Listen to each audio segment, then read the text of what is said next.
Ukraine team heads for Geneva talks as Moscow, Kyiv build military pressure. Representatives of Ukraine, Russia, and the US are set to meet for a third round of trilateral negotiations to end the four-year war. Ukrainian officials have left for Geneva, Switzerland, where another round of negotiations aimed at ending the war with Russia is set to take place. On the way to Geneva, the next round of negotiations is ahead. Along the way, we will discuss the lessons of our history with our colleagues, seek the right conclusions, Ukraine's Chief of Staff Kirill Budanov posted on his Telegram channel on Monday, along with a picture of him standing in front of a train with two other members of the delegation he is heading. The Geneva talks follow two rounds of the United States brokered negotiations held in the United Arab Emirates in January and early February. The last meeting marked the first direct public talks between Moscow and Kyiv on a plan proposed by the Trump administration to end the conflict, which started with Russia invading its neighboring country in February 2022. Russia and Ukraine described both rounds of talks as constructive, but failed to achieve any breakthrough.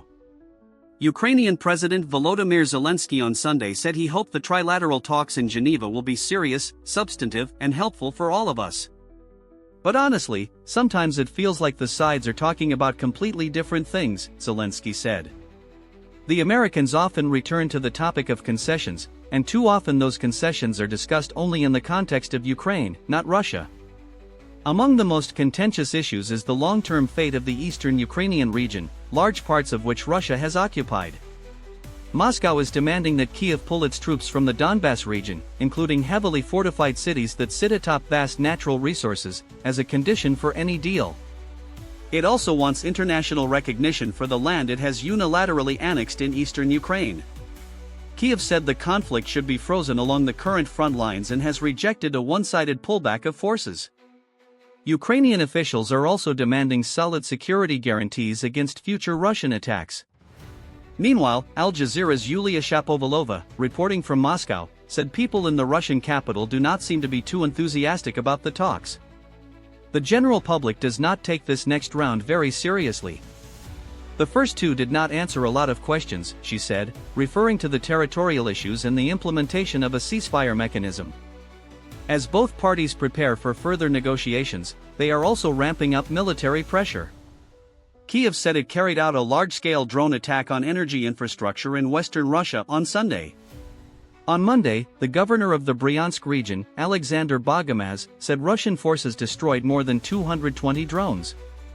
The strikes, which lasted more than 12 hours, were the heaviest since the start of the war, he said.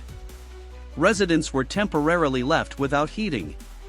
Russian Army Chief General Valery Gerasimov said on Sunday his forces took control of 12 settlements in eastern Ukraine this month, an equivalent of 200 square kilometers 77 sq miles.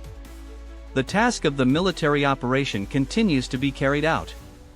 The offensive is underway in all directions, Gerasimov said while visiting troops on the front line in the Ukrainian territory. You have reached the end of our in-depth report. For more deep dives into global affairs and breaking news updates, please subscribe to Neuron News Global and enable all notifications. Stay informed, stay ahead. See you in the next broadcast.